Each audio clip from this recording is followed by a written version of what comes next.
সারাদিনে এত ইস্যু হয় যে সবকিছু নিয়ে কথা কওয়া সম্ভব হয় না, কিন্তু এটা নিয়ে কথা কইতেই হবে। আজকের যে বিষয়টা আর কি, সেটা হইতেছে জুলাই যোদ্ধাদের আইনি সুরক্ষা দিতে অধ্যাদেশ হইতেছে।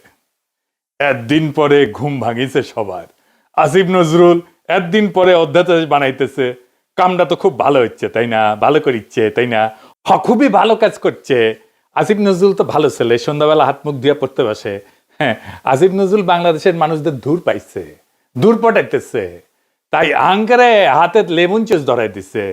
আসিফ নজরুল আর প্রফেসর ইউনূসের সরকার আঙ্কারে কিভাবে ধাপ্পা দিচ্ছে সেটা না বুঝে দেখি। আসেন আগে আসলে বুঝে দেখি অধ্যাদেশ আসলে কি। অধ্যাদেশ হইল সংসদ ছাড়া, জানে যখন সংসদ নাই তখন সরকার আর রাষ্ট্রপতির মাধ্যমে জারি করা একটা অস্থায়ী আইন। তার মানে এটা আইন কিন্তু সংসদে পাস হয়নি, এবং এইটা এখন জারি করা হইতেছে জরুরি পরিস্থিতির জন্য, যেহেতু সংসদ নাই। আর একটু ভেঙে বলি, ধরেন সাধারণ আইন কিভাবে হয়। স্বাভাবিক নিয়মে একটা প্রস্তাব আসে, সংসদে আলোচনা হয়, ভোট হয়, পাস হয়, রাষ্ট্রপতি সাইন করে সম্মতি দেয়, আইন হয়ে গেল। এইটারে বলা হয় সংসদীয় আইন। কিন্তু তাইলে অধ্যাদেশ আসে কখন? যখন সংসদ বসেনি বা সংসদ ভেঙে গেছে, এখন অধিবেশন চলতেছে না, কিন্তু সরকারের দরকার আছে, এখনই আইন দরকার আছে, অপেক্ষা করা যাবে না। তখন মন্ত্রিসভার পরামর্শে রাষ্ট্রপতি অধ্যাদেশ জারি করে থাকে। তো অধ্যাদেশের আসলে বৈশিষ্ট্যগুলো কি? এক নম্বর হইতেছে এটা আইনের মতো কার্যকর কিন্তু স্থায়ী না। সংসদ বসলে সংসদে অধ্যাদেশকে আনতে হয়, তারপরে অনুমোদন নিতে হয়।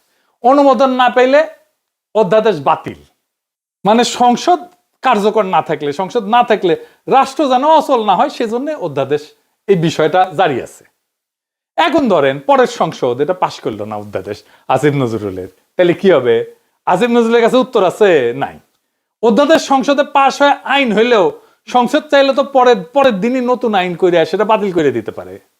এমনকি এই অধ্যাদেশ যেটা আসিফ নজরুল করতে যাচ্ছে সেটা আদালত এখনই বাতিল করে দিতে পারে। তার মানে এটার মূল্য শূন্য, জিরো। তাইলে আসিফ নজরুল কেন এ সাল করতেছে সেটার উত্তর আমরা পরে পাবো। আসেন আগে বুঝে নেই যে আদৌ জুলাইয়ের জন্য দায় মুক্তি দেওয়া সম্ভব কিনা।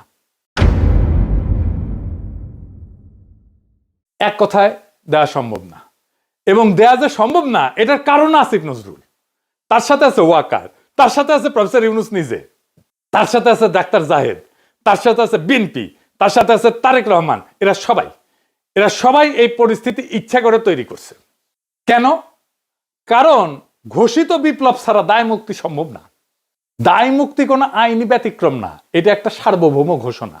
যে বিপ্লব ঘোষণা করতে পারে না সে দায় মুক্তি দাবি করার নৈতিক অধিকার, ক্ষমতা এটা কোনোটাই রাখে না।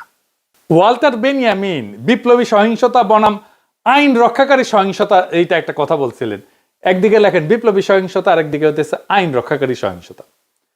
আইন তৈরি করে যে সহিংসতা আর আইন রক্ষা করে যে সহিংসতা, দুইটা এক না। উনি বলছেন ল প্রিজার্ভিং ভায়োলেন্স, যেটা পুরানো ব্যবস্থার ভিতরে থাকে, এবং ল মেকিং ভায়োলেন্স, যেটা নতুন ব্যবস্থার জন্ম দেয়। যে সহিংসতার নতুন আইন তৈরি করে না সেটা কেবল অপরাধ। 1971-এর স্বাধীনতা যুদ্ধ ছিল নতুন আইন তৈরি করার লড়াই। 1971-এর স্বাধীনতা যুদ্ধে আমরা যেটা করছি সেটা ল মেকিং ভায়োলেন্স, সেজন্য ওটা অপরাধ না। পুরানো বন্দোবস্ত রেখা সংগঠিত রাজনৈতিক সহিংসতা বৈধ হইতে পারে না, কারণ তা আইন ভাঙে কিন্তু নতুন আইন সৃষ্টি করে না। স্মিথ বলছেন সার্বভৌম সেই যে ব্যতিক্রম ঘোষণা করতে পারে। ওনার একটা বিখ্যাত সূত্র ছিল, উনি বলছেন, ইংরেজিতে কইছেন, বাংলা হইতেছে সার্বভৌম সেই যে ব্যতিক্রম ঘোষণা করতে পারে। বিপ্লব মানে নিয়ম স্থগিত করা, পুরনো বৈধতা বাতিল করা, নতুন বৈধতা ঘোষণা করা। যে বিপ্লব পুরনো সংবিধান, পুরনো আদালত, পুরনো নৈতিক মানদণ্ড চালু রাখে, সে আদতে সার্বভৌম না। সার্বভৌম না হইলে দায় মুক্তি দেওয়ার ক্ষমতা থাকে না, বরং নিজেই ভবিষ্যৎ বিচারের অধীন হয়ে পড়ে। হান্না আরেন্ট বলছিলেন যে সহিংসতা একটা নতুন রাজনৈতিক সূচনা করতে পারে না, উনি বলছেন ফাউন্ডিং মোমেন্ট, এটা তৈরি করতে পারে না, সে সহিংসতা নিজেই নিজের বিরুদ্ধে সাক্ষ্য দেয়। সেই কারণে নতুন রাষ্ট্র গঠন করা ছাড়া সহিংসতা বিপ্লব না, এটা অপরাধ। তিনজনের কথা বললাম। বেনিয়ামিন বলছেন নতুন আইন না বানাইলে সহিংসতা অপরাধ। স্মিথ বলছে ব্যতিক্রম ঘোষণা না করলে সার্বভৌম নাশে। আর হান্না আরেন্ট বলছেন নতুন শুরু ছাড়া সহিংসতা ক্ষমতা না। শুধুমাত্র ঘোষিত চূড়ান্ত এবং নতুন শুরুর বিপ্লবী দায়মুক্তি তৈরি করে। পুরানো বন্দোবস্ত রেখা চালানো সহিংসতা আইনগতভাবে না, তাত্ত্বিকভাবেও অবৈধ। আমরা জুলাই বিপ্লবের পরে নতুন আইন বানাইছি, নতুন সংবিধান বানাইছি, বানাই নাই। ডাক্তার জাহেদ তো জান লড়াই দিল জুলাইকে অভ্যুত্থান বলে প্রতিষ্ঠা করার জন্য। বিপ্লব না, ছোটখাটো মানুষ পুতু পুতু করে কথা কয়, আর আমরা হইতেছি উগ্র। কিন্তু এদের ডাক্তার জাহেদের হইতেছে চিকনা বুদ্ধি, সামে এমন মাইর দেবে টেরি পাইবেন না, একদম খাইয়া ফেলবে আর কি। জাহেদ খান জুলাইকে অভ্যুত্থান বলে প্রতিষ্ঠা করার জন্য দেওয়ানা ছিল। অভ্যুত্থান যেটা, সেটা ক্ষমতা দখল করে, কিন্তু নতুন আইন, নতুন বৈধতা, নতুন সার্বভৌমত্ব তৈরি করে না। পুরনো সংবিধান, পুরনো আদালত, পুরনো রাষ্ট্রীয় কাঠামো চালু রাখে। তাই সহিংসতা যেটা, সেটা আইন ভাঙা হয়, আইনের নির্মাতা না। আমরা যেটা জুলাই করছি সেটা আমরা আইন ভাঙছি আইন নির্মাণ করার জন্য। কিন্তু আমাদের নতুন আইন নির্মাণ করতে দেয়নি এই জাহেদারা, এই আসিফ নজরুলেরা, এই প্রফেসর ইউনূসেরা। সেই কারণে এইটা ল ব্রেকিং ভায়োলেন্স হয়ে গেছে, ল মেকিং ভায়োলেন্স হয়নি। অভ্যুত্থানের সময় যে সহিংসতা হয় সেটা পরে অপরাধ হিসাবে বিচারযোগ্য থাকে। সেই কারণে ডাক্তার জাহেদরা 24-এর বর্ষা বিপ্লবকে বিপ্লব না বলে অভ্যুত্থান বলে প্রতিষ্ঠা করার জন্য দেওয়ানা হয়েছিল, যেন জুলাই বিপ্লবীদের পরে জবাই করা যায়। তার মানে এই জাহিদারা তাই চাইছে যা আওয়ামী লীগ চাইছে। আওয়ামী লীগ আর হাসিনা যে পুলিশ হত্যা আর সহিংসতার কথা বলে, জুলাই যোদ্ধাদের ফাঁসি দিতে চায়, তার তাত্ত্বিক ভিত্তি তৈরি করে দিচ্ছে এই জাহেদ, এই সামে সিকনে, এই সিকনা বুদ্ধির লোকটা। আপনাদের জিজ্ঞেস করা উচিত, তাকে ধরা উচিত। এই কাম কেন করছিলেন? মাদিরে যে পুলিশ ধরে, সে বৈধতা দিচ্ছে জাহেদ। দায় মুক্তি বাংলাদেশের ইতিহাসে একবারই হয়েছে, সেটা 1971-এর পরে। কারণ ওইখানে আমরা নতুন শুরু করতে পারছিলাম, ওইখানে লড়াইয়ের বিজয়ী ছিল আমাদের বৈধতা। এইখানে আমরা বিজয়ী হয়েছি, কিন্তু আমরা আমাদের বৈধতা তৈরি করতে পারিনি, নতুন শুরু করতে পারি নাই। সেই কারণে দায় মুক্তি দেওয়া সম্ভব হবে না, যতই বলুক আসিফ নজরুল। তাইলে আসেন, আসিফ নজরুল কেন এই অধ্যাদেশ করতে এত ব্যস্ত? কারণ হইতেছে আসিফ নজরুল নিজে দায় মুক্তি চাইতেছে। সে জানে সে কি আকাম করিছে। কি আকাম করছে জানেন? দেশ যখন একটা বিপ্লবী সন্ধিক্ষণে, যখন আমরা নতুন রাষ্ট্র তৈরি করব, হাসিনা পলাইছে, সেই সময় সে ওয়াকার আর বিএনপির সাথে মিলে পুরো বিপ্লবটাকে লাইনচ্যুত করছে। বিপ্লব ওই রাতেই শেষ। তারপরে ধৈরা ধৈরা বিপ্লবের সাথে সম্পর্কহীন বুড়াগুলাকে উপদেষ্টা বানাইছে, সংবিধান সমুন্নত রাখছে, ওয়াকারকে রাখছে, চুপ্পু করে রাখছে। আমরা সেকেন্ড রিপাবলিক করব বলছিলাম, নতুন রাষ্ট্র করব না, উই বেশি বোঝে, উই একাই বিপ্লবের স্টেক হোল্ডার। আমি ওরা জিজ্ঞাসছিলাম যে আপনার যে নাচতে নাচতে ওয়াকারের গাড়ি চড়ে ক্যান্টনমেন্টে গেলেন, কোন ক্যাপাসিটিতে গেছিলেন? কয় পলিটিক্যাল পার্টির বাইরে যে সিভিল সোসাইটির অংশ আছে সেই হিসেবে গেছি। আমি কইলাম ভেরি গুড। তাইলে এখন বলেন, ওই যে কয়েকদিন ঘুটু করলেন, সিভিল সোসাইটির কার সাথে কথা বলে ঘুট্টুটা করেছেন? কার সাথে পরামর্শ করছেন? আপনি একা হারকিউলিস হয়ে গেছেন কেন? আপনি কারোর সাথে কথা বলেন না কেন? কার সাথে আলাপ করছেন? কারোর সাথে আলাপ করে নাই। আপনার হাত জগন্নাথ, নিজে যা ভালো বুঝিছে তাই করিছে। একটা সাক্ষাৎকারে দেখলাম আজিম নজরুল কইতেছে তার বাসায় বসে ছাত্ররা উপদেষ্টা বানাইতেছে, সে মাঝে মাঝে পরামর্শ দিতেছে, কইতেছে এখন কেমন লাগে? সচিবেরা কথা শোনে না, পুলিশেরা কথা শোনে না, পাবলিক শোনে না কথা, কোথাও গেলে পাবলিক আটকায় ফেলে, ভুয়া ভুয়া স্লোগান দেয়।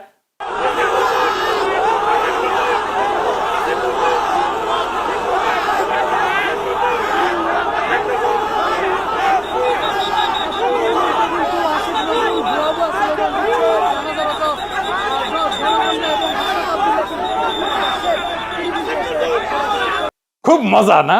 হ্যাঁ, এখন তো এগুলো শুনিচ্ছেন, এরপরে পাবলিক থাপড়াবে ধরে রাস্তায়, রাস্তার থাপড়াবে। ওই সময়টাতে ঠিক হয়েছে সংবিধান সমুন্নত রাখতে হবে। ওই যখন ঘুটু করে ইচ্ছে সংবিধান সমুন্নত রাখলে 2024-এর লড়াই, বিপ্লব, বিপ্লবী সহিংসতা সব অবৈধ হয়ে যায়। বৈধ হয় হাসিনার খুন করা, ছাত্রলীগের গুন্ডামি, পুলিশের গুলি, সব বৈধ হয়ে যায়। কারণ সরকারের বিরুদ্ধে বিদ্রোহ তারা নিয়ন্ত্রণ করতেছে। এই কাজ করছে আসিফ নজরুল, এই কাজ করছে জাহেদ, এই কাজ করছে বিএনপি, এই কাজ করছে তারেক রহমান, এই কাজ করছে প্রফেসর ইউনূস।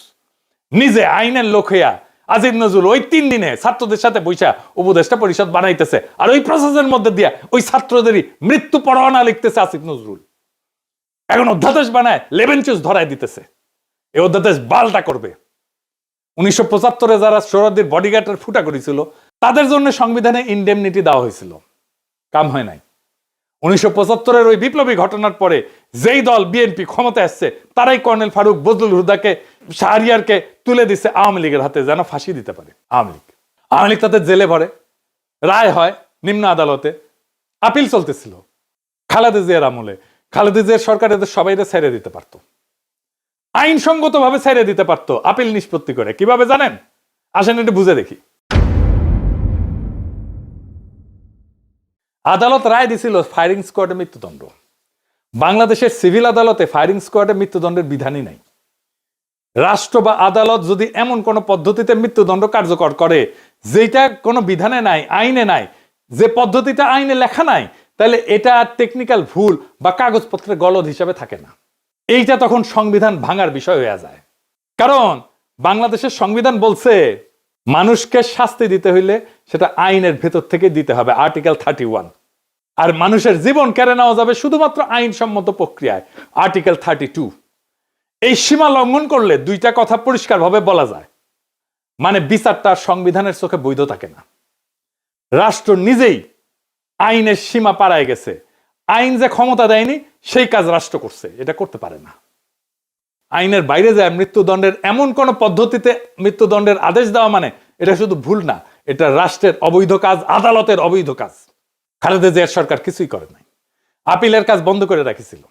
হাসিনা আইসা সামে সবাই ফাঁসি দিয়ে দিছে। এই হাসিনা পলানোর পরেও প্ল্যান ছিল এইটাই যে বিএনপি আর ওয়াকার সামে তুলে দিবে জুলাই বিপ্লবীদের আওয়ামী লীগের হাতে। বিএনপির প্ল্যান এখন প্রকাশ্য, তারা আওয়ামী লীগকে ফিরায় আনতে চায়। আমি বেনে বেনে করছি না, আমি প্রমাণ দিতেছি। দেখেন হিন্দু সম্প্রদায়কে দিয়ে কি বলানো হইতেছে। আমি কিন্তু আমার জন্মগতভাবে আমি বিএনপি ছিলাম, বুঝছেন। আমি মাও কমিশন আমলে বিএনপি কমিশনার মেম্বার ছিলাম 3 বার। এখন দেশে আসছি ডক্টর করে, কিন্তু এখন আমি মা বোনকে বলছি নিজের ইজ্জত যদি রক্ষা করতে চান আপনারা সবাই বিএনপি কে ভোট দিন। বিএনপি বলে কেউ অবহেলা করবেন না, কেন এখন আওয়ামী লীগ নেই। এটাই বলছি, যেটা আমাদের মাতৃ জন্মের কথা। মা বোনরা বলছে যে আওয়ামী লীগকে ভোট দিও, বিএনপি কে দিও না। কিন্তু এখন বর্তমান আমরা আছি এখন বিএনপির হাতে, আমাদের আওয়ামী লীগ নাই। তোমরা সবাই নিজের ইজ্জত যদি বাঁচাতে চাও, নিজের একটা মেয়ে যদি বড় হয় মা বাবার বয় থাকে, কিন্তু এখন বয় নেই। আর এখানে সবাই, এখানে আমাদের মা বাবা এরা সবাই, এদেরকে চিনেন। যদি দূরের মানুষ হতো তাহলে বয় ছিল, এরা দূরের মানুষ নেই, এখানে আমাদের দেশের মানুষ। কোনো যদি ক্ষতি হয়, কিছু হয়, আপনাদের ওদেরকে ডাকতে পারবেন। আমরা এখানের মানুষ সবাই, এখানে সবাই একজোট হয়ে 12 তারিখ ভোট দিবেন। সবাই ভোটের জন্য যাবেন, কিন্তু অনেকজন বলে বিএনপি কে ভোট দেবো না, যাবো না। না, এটা মনে করবেন না। বিএনপি কে দিলে মনে করবেন কোনোদিন আবার আওয়ামী লীগের হাতে যেতে পারবেন আপনারা। বিএনপি কে চান, কিন্তু অন্য দল দেখবেন, কিন্তু নিজের হাতে নিজে কপালে হাত মারবেন। এখানে বিএনপি ছাড়া আর কোনো উপায় আমাদের নাই। এখানে হিন্দু বা মুসলিম হোক, সবাই বিএনপি কে চান। আমি বলছি আমাদের এই এলাকার সবাই, আপনারা বিপদের সময় না পেলে এদেরকে পাবেন।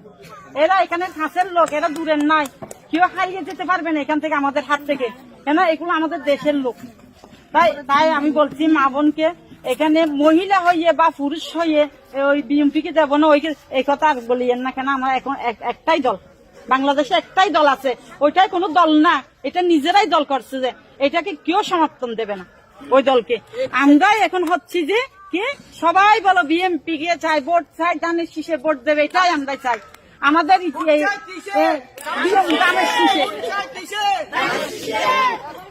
তো ধানের শীষ সবাই, আমি বলছি ধানের শীষে টিকিট দিলে আপনারা মনে মনে বলছেন যে ধানের শীষ কেন দেব, আগে তো আমরা আওয়ামী লীগ ছিলাম না, এখন আমরা আওয়ামী লীগ। ধানের শীষে আওয়ামী লীগ মনে করবেন কেন?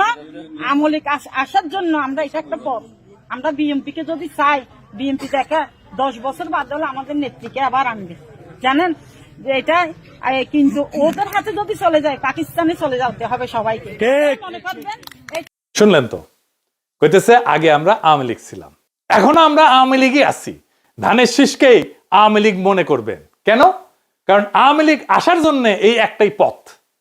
আমরা বিএনপি কে যদি চাই, বিএনপি দেখেন 10 বছর পরে হইলেও আমাদের নেত্রীকে আবার আনবে। শুনেছেন, নিজের কানে তো শুনলেন। আর একটা প্রমাণ দিতেছি, আসেন সে প্রমাণটা দেখি। এই যে সংসদ নির্বাচন হইতেছে, এখানে এমপি কে ভোট দেওয়া ছাড়া একটা গণভোট হবে। সে গণভোট হবে বিএনপি কিন্তু ঘরের মধ্যে এইগুলা স্বীকার করে এসছে গণভোটে যে সমস্ত জিনিস থাকবে।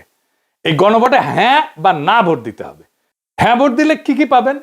আপনি 12টা জিনিস পাবেন। 12টা কিভাবে আগামী রাষ্ট্র চলবে সেটা ঠিক করতে পারবেন। কি কি সেটা একটা একটা করে বুঝে দেখি, শুনেন মন দিয়া। আপনি কি এমন একটা বাংলাদেশ চান যেখানে তত্ত্বাবধায়ক সরকার, নির্বাচন কমিশন, সরকারি কর্ম কমিশন মানে যেটাকে পিএসসি বলা হয়, এটা গঠনে সরকারি দল এবং বিরোধী দল একত্রে কাজ করবে? সুন্দর কথা না? 2 নাম্বার, সরকারি দল ইচ্ছামতো সংবিধান সংশোধন করতে পারবে না। সুন্দর না কথাটা? 3 নাম্বার, সংবিধানের গুরুত্বপূর্ণ পরিবর্তনের ক্ষেত্রে গণভোটের বিধান চালু হবে। সুন্দর না? আমরা সবাই মিলে ভোট দিয়ে ঠিক করব।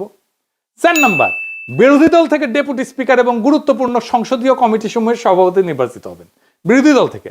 সুন্দর না? যত মেয়াদী হোক কেউ সর্বোচ্চ 10 বছরের বেশি প্রধানমন্ত্রী থাকতে পারবে না। সংসদের নারীর প্রতিনিধিত্ব পর্যায়ক্রমে বাড়বে। ক্ষমতার ভারসাম্য প্রতিষ্ঠার জন্য পার্লামেন্টে একটা উচ্চ কক্ষ গঠিত হবে। দেশের বিচার ব্যবস্থা স্বাধীনভাবে কাজ করবে। সুন্দর কথা না? আপনার মৌলিক অধিকারের সংখ্যা বাড়বে।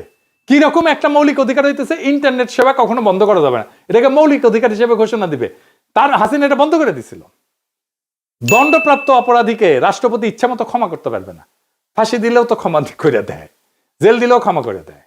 রাষ্ট্রপতি এবং প্রধানমন্ত্রী ক্ষমতার মধ্যে ভারসাম্য থাকবে। রাষ্ট্রভাষা বাংলার মর্যাদার পাশাপাশি অন্যান্য জাতিগোষ্ঠীর ভাষাও সাংবিধানিকভাবে স্বীকৃত হবে। সব সুন্দর কথা না? 12টা কথা। হ্যাঁ ভোট দিলে সবগুলো পাবেন, এই যতগুলো আছে সবগুলো। না ভোট দিলে কিছুই পাবেন। কিন্তু বিএনপি কি বলতেছে দেখেন, বিএনপি কি বলতেছে, জনগণকে কি বলতেছে শোনেন, নিজের কানে শোনেন। এখানে আরেকটা ব্যালট হবে হ্যাঁ এবং না। আপনারা একটু গণভোট হয়েছেন না? এটা গণভোট। গণভোট হবে হ্যাঁ এবং না। যদি আপনারা যারা আওয়ামী লীগ করেন, যারা অন্যান্য দল করেন, তাদের তাদের জ্ঞাতার্থে সুবিধার্থে আমি জানাচ্ছি, যদি হা জয়যুক্ত হয় কোনো ক্রমে, সারা দেশে যদি হা জয়যুক্ত করা মানে ভোটে জয়যুক্ত হয়, তাহলে এদেশের স্বাধীনতার পরে 72-এ যে একটা সংবিধান ছিল, শেখ মুজিবুর সাহেব করেছিল, ডক্টর কামালের হাতে লেখা, এই সংবিধান টোটাল ডাউমিট করে দেবো, মানে মুছে ফেলবো। স্বাধীনতার যে আছে 71 সালে যে যুদ্ধটা হয়েছিল, এই যুদ্ধটা 71 সালের কোন ঘটনায় বাংলাদেশে আর থাকবে না। আপনার ইয়ের মধ্যে যে সংস্কার করতে চাইতেছে, যে সংস্কারের জন্য হানা বুট হইতেছে, এদের মধ্যে লেখা আছে 71 সালকে বাদ দিয়ে 24-এ যে ইটা হয়েছে, গণঅভ্যুত্থানটা হয়েছে, 71 জায়গাটা নিবে 24 সাল। কেন নিবে? এটা একটা কারণ আছে, জামাত ইসলামের একটা কারণ আছে। জামাত ইসলাম 71 সালে দেশের স্বাধীনতা চায় না, এই দেশে বাংলাদেশের স্বাধীন হোক, বাংলাদেশ স্বাধীন হোক, জামাত ইসলাম কিন্তু এটা চাই নাই। যারা আওয়ামী লীগ করেন তারা একটু খেয়াল করে শোনেন। যদি হা জয়যুক্ত হয় তাহলে আওয়ামী লীগ কিন্তু এখন মানে কি জানি প্রজ্ঞাপনের মাধ্যমে আপনার স্থগিত হয়েছে, আওয়ামী লীগ নির্বাচনে অংশগ্রহণ করতে পারবে না। যদি হা জয়যুক্ত হয় তাহলে আওয়ামী লীগ একবারে আর কোনো মিটিং টিটিং হবে না, মিটিং টিটিং সংসদে কোথাও উঠবে না। ওই হার মধ্যে এই লেখা আছে আওয়ামী লীগ নিষিদ্ধ। এই যে 24 সালে গণহত্যার জন্য আওয়ামী লীগ কিন্তু নিষিদ্ধ হয়ে যাবে আপনাদের ভোটেই। যদি হাতে ভোট দেন, হাতে ভোট দিলে আপনার 16 ডিসেম্বর থাকবে না, 26শে মার্চ থাকবে না, আপনার 71 সালের যে যুদ্ধ করতে মা বোনেরা ইজ্জত দিচ্ছে, 30 লক্ষ মা বোনের ইজ্জত দিচ্ছে, এটা থাকবে না। অর্থাৎ আপনারা যারা আওয়ামী লীগ করেন দয়া করে আপনারা না ভোটের জন্য হলো, আওয়ামী লীগের তো আমরা আসলে বিএনপি হইতেছে উদারপন্থী রাজনৈতিক দল, আমরা বিএনপি চাচ্ছি সকল দল মিলে একটা দেশে নির্বাচন হোক। সকল এবার না হোক, সামনে যেন সকল দল একটা নির্বাচন অংশগ্রহণ, 5 বছর পরে যে সকল দল নির্বাচন অংশগ্রহণ করতে পারে। আপনারা আপনাদের যারা আওয়ামী লীগ করেন আপনাদের দল রক্ষা করার জন্য আপনাদের কেন্দ্রে যাইতে হবে, ঠিক আছে? আপনাদের কেন্দ্রে যাইতে হবে, আপনাদের দল রক্ষা করার জন্য, না ভোট দেওয়ার জন্য, হইলে সার্বভৌমত্ব দেশ রক্ষা করার জন্য 71কে ফিরিয়ে, মানে 71 যেভাবে আছে স্বাধীনতা যুদ্ধটার ইতিহাস আছে, এই ইতিহাসটা রক্ষার জন্য হইলেও যারা না ভোট দিবেন, যারা আওয়ামী লীগ করেন, আপনাদের কেন্দ্রে অবশ্যই যেতে হবে। কেন্দ্রে যদি আপনারা আপনাদের দলকে রক্ষা করতে যান, যেহেতু এবার আপনাদের নাই কোন নমিনেশনের, আওয়ামী লীগের কোন প্রার্থী নাই, দয়া করে সেক্ষেত্রে আপনাদের কাছে আমাদের অনুরোধ, যারা আওয়ামী লীগ করেন, বিএনপির তো আপনারা ভোট আমাদের দিবেনই, ঠিক আছে, যারা বিএনপি করেন ওরা তো আমাদের ভোট দিবেন। না ভোট দেওয়ার জন্য যারা কেন্দ্রে যাবেন, আপনাদেরকে যেতেই হবে, আপনাদের অস্তিত্ব রক্ষার জন্য, আওয়ামী লীগ রক্ষার জন্য হলেও আপনাদের কেন্দ্রে যেতে হবে। শুনেছেন? তার মানে বিএনপির ঘুরে ফিরে আওয়ামী লীগকে ফিরে আনতেই চায়। তারা অনেক আগে থেকে বলতেছে কিন্তু আওয়ামী লীগ নির্বাচনে আসুক। শুনেন। তবে আওয়ামী লীগের প্রধান প্রতিদ্বন্দ্বী বিএনপি চায় দলটি নির্বাচনে আসুক, নির্বাচনটি হোক অংশগ্রহণমূলক। আমরা আশা করব যে এই নির্বাচনটি পার্টিসিপেটরি হবে, সকলের জন্যই দ্বার উন্মুক্ত, জনগণ যাদেরকে সুযোগ দেবে তারাই দায়িত্ব পাবে। আমরা কামনা করি প্রত্যেক রাজনৈতিক দল এই নির্বাচনে অংশগ্রহণ করুক, কাউকে বাদ দেওয়ার হলে জনগণই বাদ দিয়ে দেবে। যখন জনগণের বিরূপ প্রতিক্রিয়া হয়েছে তখন বলে এইবার না আসুক, বিএনপি ক্ষমতা আসলে আওয়ামী লীগ ফিরবে, পরের বার ফিরবে। বুঝিসাও? ঐক্যমত কমিশনে আইসা বলে আমরা সংস্কার চাই, আর কর্মীদের বলে না ভোটের ক্যাম্পেইন করতে। কি রকম জাউরার জাউরা, কি রকম খাইস্টার খাইস্টা, কি রকম ভন্ডের ভন্ড। এটাই আসল প্ল্যান। এই প্ল্যান হইতেছে গ্র্যান্ড প্ল্যান, আওয়ামী লীগকে ফেরানোর প্ল্যান। এইবার ভোটে যদি বিএনপি জিতে তাহলে আওয়ামী লীগ ফিরবে, লিগে রাখতে পারেন। এটা তো আমার কথা না, আপনারা তো বিএনপির লোকদের মুখেই শুনলেন, তাই না? আপনি আসলে ধানের শীষে ভোট দিতেছেন না, আপনি ভোট দিতেছেন নৌকায়, আপনি ভোট দিতেছেন হাসিনা রে, আপনি ভোট দিতেছেন ফ্যাসিস্ট রে, আপনি ভোট দিতেছেন ভারপ্রাপ্ত আওয়ামী লীগ রে, বিএনপি রে না। যারা আওয়ামী লীগ রে ফিরে আনতে চান তারা ধানের শীষে ভোট দিতে পারেন। আমরা বলবো নৌকার ধানের শীষ দুই সাপেরই একই বিষ। এই দুইটারেই বাংলাদেশ থেকে হটাইতে হবে, এই দুইটারে ক্ষমতার আশেপাশে আসতে দেওয়া যাবে না। এটাই আমাদের আগামীর বাংলাদেশ গড়ার শপথ হোক। ইনকিলাব জিন্দাবাদ।